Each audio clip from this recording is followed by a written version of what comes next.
Hello, it's me. I'm smoking a cigarette in the forest. In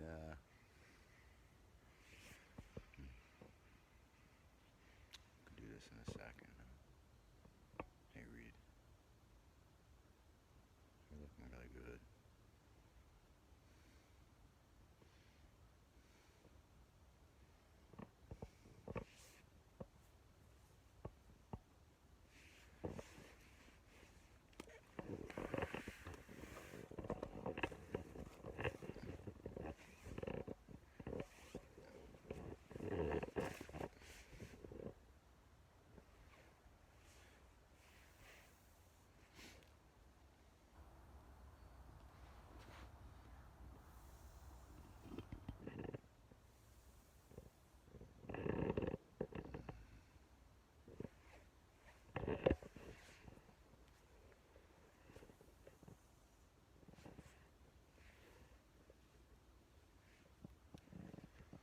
Hey, it's me. Um, Hello. I am smoking a cigarette. Apologies for all you non-smokers who don't like to see that. How are you? I am fucking fantastic. This is the second video I made this week.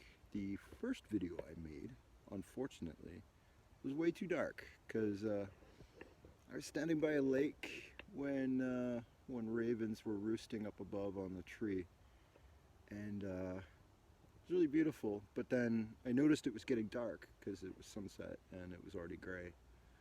So I started using my lighter to try to um, get enough light so you could see me. But then I looked at it, and basically the only time you can see me is when I'm flicking a lighter. Um, so it looks kind of silly. So I had to abandon that one. But this is 4 days after that one. I tried to make that on Sunday and it just didn't work. So I'm making this one. I'm in a new place, totally new place, thanks to my friend the bike. Also, I apologize for the shaky camera. I broke my tripod. Um, I can still use it as a, I can show you around everything. Kind of gorgeous, huh? I just can't sit it down, so I have to hold it. Um, and sometimes I'm a little shaky, but I haven't had much coffee today, so it should be okay. Anyway, how are you? This new place, yeah.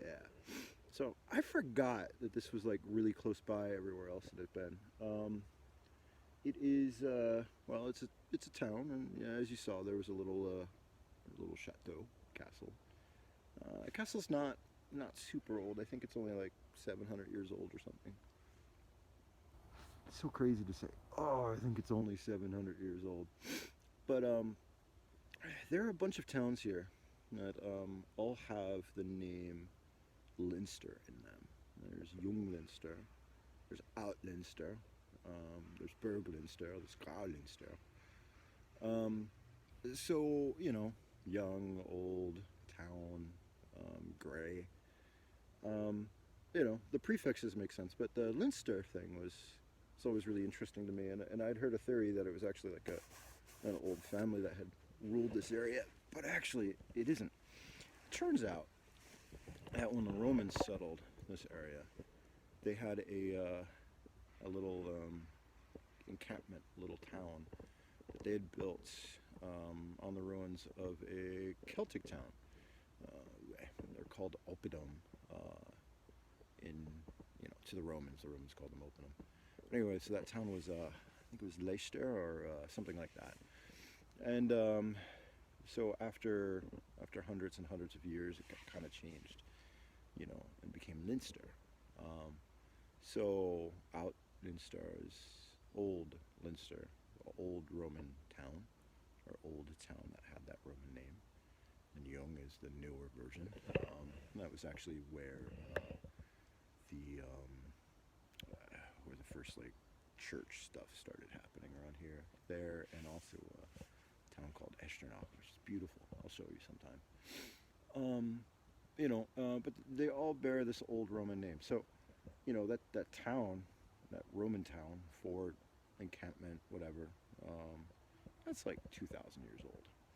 Yeah, you go to Trier, Trev, depending on how you pronounce it. That was an old Celtic city that was then a Roman city with a large gate, kind of looks like a Colosseum, big tower, all of that. You know, everywhere history is here, and it's interesting because like that history, the Roman towns, like, oh, that's really old. Except those Roman towns are usually built over old Celtic towns. Which have disappeared.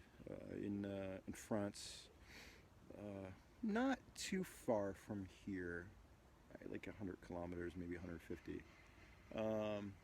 There's really no ruins left of it, of the town called Alicia. Alicia was where, I'm gonna get his name wrong, Vercingetorix, yeah, something like that. One of the most famous Celtic, Gallic rebels, I guess. He was a noble, and he united all of the Gallic tribes around to try to fight off the Romans, specifically Julius Caesar. That town was completely destroyed. It was destroyed after the siege, and during that siege, Vercingetorix, I'm so pronouncing his name wrong, I apologize. When everyone was starting to starve in the town, they opened the gates and they let all of the women and children out because it was a Celto-Gallic tradition that women and children were not involved in the war, so they get to leave. So they let everybody out, and the Romans killed them. Actually, what they did was they surrounded them and watched them starve, and they made the Gauls watch them starve from the walls. And when that happened, Vercingetorix, excuse me, I smoked too much. He gave up. He figured, okay, well, I will surrender to save all of my men. That didn't work. The Romans killed them too. And then they paraded him through the streets of Rome as a political prisoner, which they did to everybody. They did that several years, just kind of hey, look, we captured this guy, look, no one can stand in the way of empire, as it were. So, he was there until they strangled him in his prison, which that's what they did to political prisoners after they were done with them. The problem with holding a political prisoner like that in a city is that they get to talk to people, and then they were afraid that he would reunite the Gauls against Rome. It's fucking amazing, though, to be around that history. Yeah, this isn't Alesia. Yeah, there are other opponents here, but as I said, this was an opponent before the Romans took it over. And then later on, when the Roman Christians started trying to fight back all of the heathen beliefs, this was all heathen, heidenish, pagan, as it were. Heathen and pagan are pretty much the same word. Heathen comes from, the people of the heath, the people who lived on the heaths. The heath and heather, by the way, are related as well. And they were the people who didn't live in the cities, just like pagan. To the Romans, specifically meant rural. It meant, as a friend mentioned, this redneck.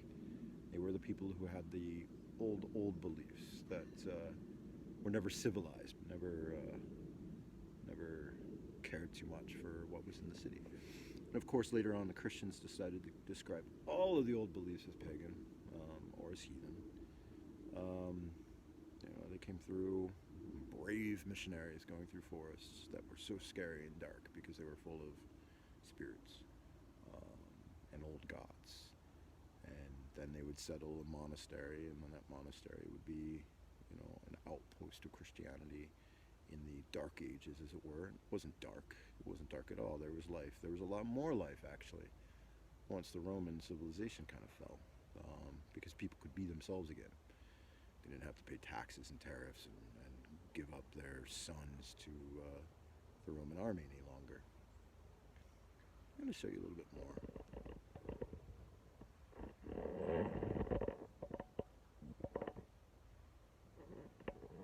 Kind of amazing, yeah. So, I lived in America my entire life.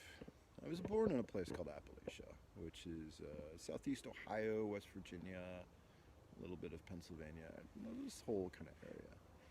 The land there and the land here are remarkably similar. I was thinking about that.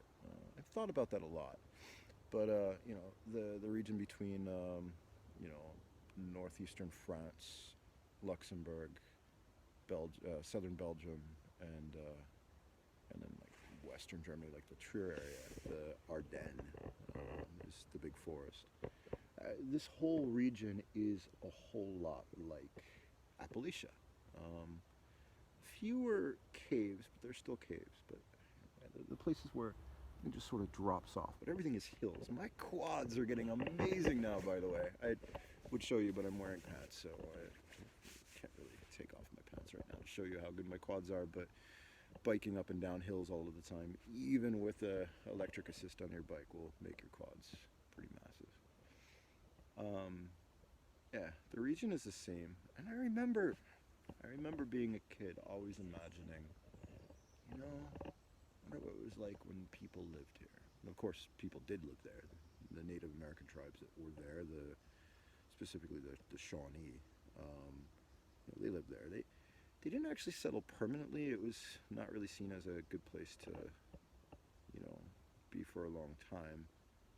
And when they did settle, they settled in the plains, as you could see. I'll kind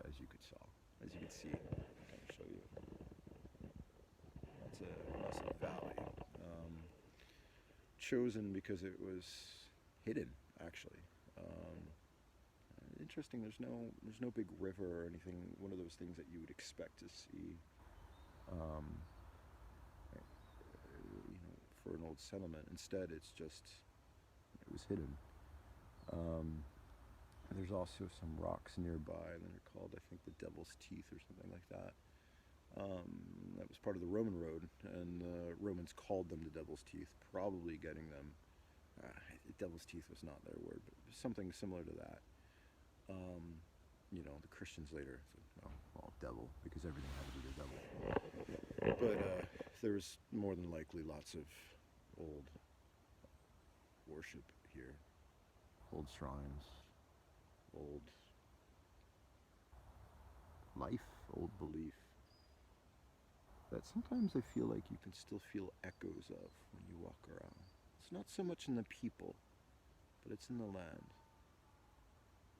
And I've always believed that that's because the land itself, how do I put this? Gods are actors on a stage the land sets. The land clothes them, as it were. You know, the gods exist, and they exist in multiple places, but when they are in certain places, they take on certain forms.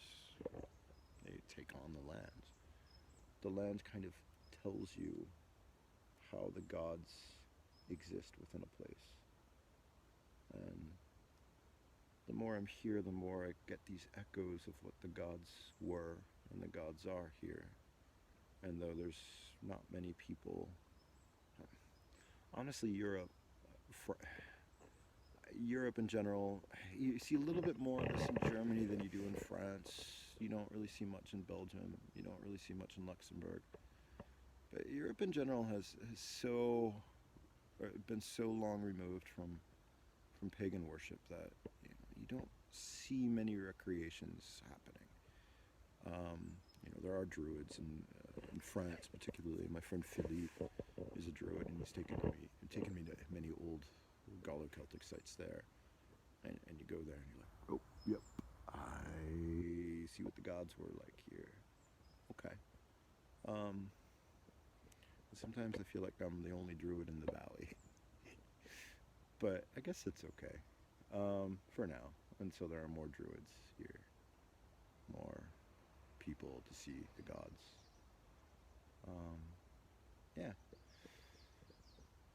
I feel deeply connected to the land. I think I've mentioned this repeatedly. I feel so more and more. And particularly because the land is so much like the land I was born in. If you've ever been to Appalachia, you'll probably see it as or you would know. Sorry, and adjust. Hopefully, you can still see me.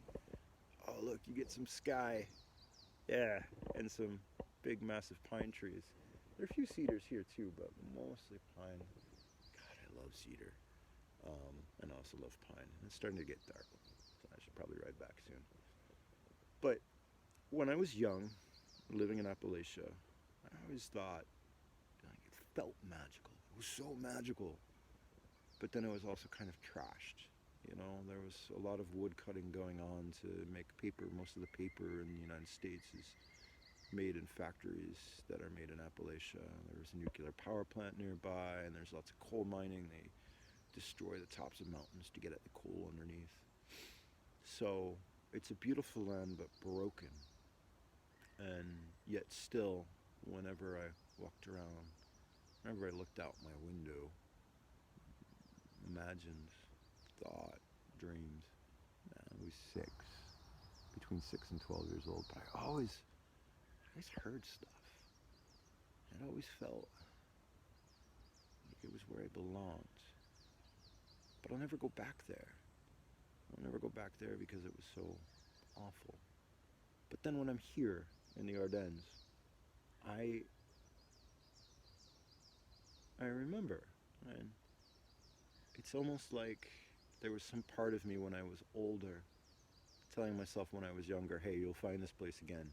It will be in a different place. But what you're seeing right now will remind you of the place you belong. It is amazing, by the way. Recycling, apparently. Just the little medieval town there has lots of business, and I think that was the glass recycling for the little chateau restaurant. But the feeling of belonging to a land is incredible. I not for any reason. It's not that I have citizenship here. It's not that I was born here, but I just feel I belong here. And I feel like it keeps telling me, hey, you belong here. It's a great feeling. Anyway, hey, I love you all. Yeah, I guess, what was I going to say? I was going to say something. I forgot. Oh well, I'm sure it was important or not important or something. I'll show you a little bit more trees, a bit more of my bike. I love that bike. Thank you so much for all of your support, and I will make another video for you next week. And my book is coming out soon, and I've been writing an essay. I'm really excited about that, but by the time you see this, it'll probably be published. Anyway, love you all. Be well.